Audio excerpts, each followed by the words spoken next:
All right, so should the Yankees now trade Aaron Judge is the big question, right? Now that he's turned down the $230 million they offered him yesterday. And again, they're getting a little bit of PR criticism for Cashman leaking that information, but then we found out last night reports of what Judge's camp wanted. So to me, there's no difference. Right? If you're going to levy criticism on one side, you got to do it on the other, in my opinion. But again, people are entitled to their own views. If you don't know what Judge wanted, I put a video out on it last night. It's in the description below. I'm also going to go into a little bit more detail in my live stream tonight. So I'm going to go 4 trade proposals right now for Aaron Judge, and then I'm going to add 2 more onto my live stream tonight. So please join us in the live stream. If you like stuff like this and you're not subscribed, please subscribe, hit the like button, and hit the notification bell as well so you don't miss videos like this. As it pertains to the Yankees, everything else, and I'll be doing a lot more post-game recaps. Tonight's post-game recap, I'm just going to do it on the live stream tonight instead of after the game like I usually do now. So, but with that, let's get to this. I mean, we're in a position now, unfortunately, where the Yankees have to entertain this because of his turning down their offer. And there's a lot of people saying they're penny pinching. Personally, I don't think $30 million a year. 30 plus million, 30.5 for 7 years, which is 213.5, which is what they offered him after this year, so starting next year. And an entire outlay would have been at a minimum of 230 million, potentially a little bit more with his arbitration year this year. So, you let me know what you think, what type of offer that was, especially for on the wrong side of 30 starting this extension. To me, it was more than generous, but. I understand he's a franchise player. A lot of people, want the Yankees just to give him a blank check, But again, he's not signing this deal at 25 or 26. He's signing it at 31. He's starting this extension. That's a huge difference. But that said, let's get into 4 trade proposals. I think that there are some teams. He's a West Coast boy, so I'm targeting West Coast teams here. All 4 of them, I should say. They already had discussions with the Anaheim Angels before for a Judge trade, but they don't seem to be a good fit now. They don't have enough prospect capital, and Joe Adell is just not panning out the way people hoped he would, at least right now. So, but we'll see. So my 4 teams are, the Mariners, the Giants, the Dodgers, and the Padres, mainly because they not only have the prospect capital to give the Yankees, but the money to pay him as well, what he wants. So, and let's get into it. First trade's with the Seattle Mariners.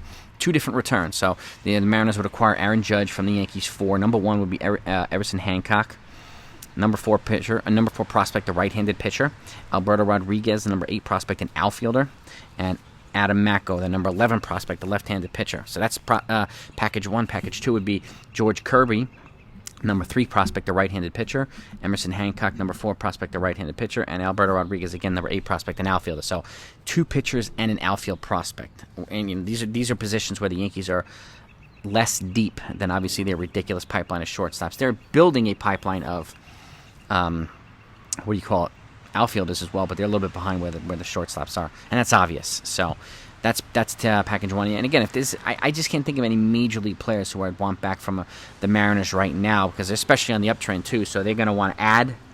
So this to me is a way of getting prospects on, and then they're a highly rated farm system too, so it's a good return one way or another. The second trade is with the San Francisco Giants. I can't think of a major leaguer either who I'd want to add there too. So, I mean, they're not going to get Joey Bart. That's not going to happen. Who would be the guy I would go after? But the 3 prospects I would go after would be Kyle Harrison, number 4 prospect, the left-handed pitcher. Heliot Ramos, the number 6 prospect and outfielder. And Matt Mikulski, the number 11 prospect, the left-handed pitcher. So again, 2 pitchers and an outfielder. I would guess Judge would go after the 1, 2, 3 prospects for each team, just like teams wanted from the Yankees. The A's wanted Dominguez, Volpe, and Peraza for Matt Olson. So, and Matt Olson was 27.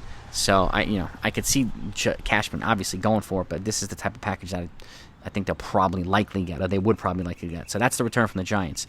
Trade 3 is with the Padres. The Padres would acquire Judge from the Yankees for Mackenzie Gore, or number 4 prospect, the left-handed pitcher. They're not getting C.J. Abrams. So, James Wood, the number 5 prospect and outfielder. Reese Neer, the number 8 prospect, the right-handed pitcher. And 2 players I would look at on the Major League side is potentially them, or getting an infusion of prospects. And some Major League players would be Trent Grisham, a 25-year-old outfielder, and Blake Snell, left-handed pitcher, starting pitcher who's got experience in the AL East. So those are the guys I would look at. Any combination of them would be welcome.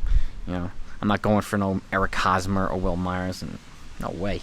So that's with the Padres, and lastly is with the Dodgers. Okay, The Dodgers would acquire Judge from the Yankees for Andy Pages, or Pages, I don't know how to pronounce it.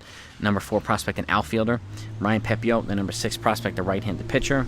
Maddox Bruns, the number 11 prospect, a right-handed pitcher. So again, 2 pitchers and an outfielder. Guys on the major league side I would look at would be Gavin Lux, multi-position player with a lot of years of control. Buster Gratterall, hard-throwing, big right-handed pitcher with a lot of years of control. And, Dustin May or somebody like that. Try to get a starting pitcher in return. Or Tony Gonsolin or one of these guys. So they're not going to get Bobby Miller. They're not going to get Diego Cartaya. I would be shocked if they got them, but very happy if they did. But any combination of those players from the Dodgers would be a representative fit. And again, these 4 teams, the Dodgers are constantly trying to win the World Series, and they make big moves like this. The Padres make regular trades, and they're still aggressive as well. And imagine adding Judge to that roster and then having Tatis come back. It would be insane.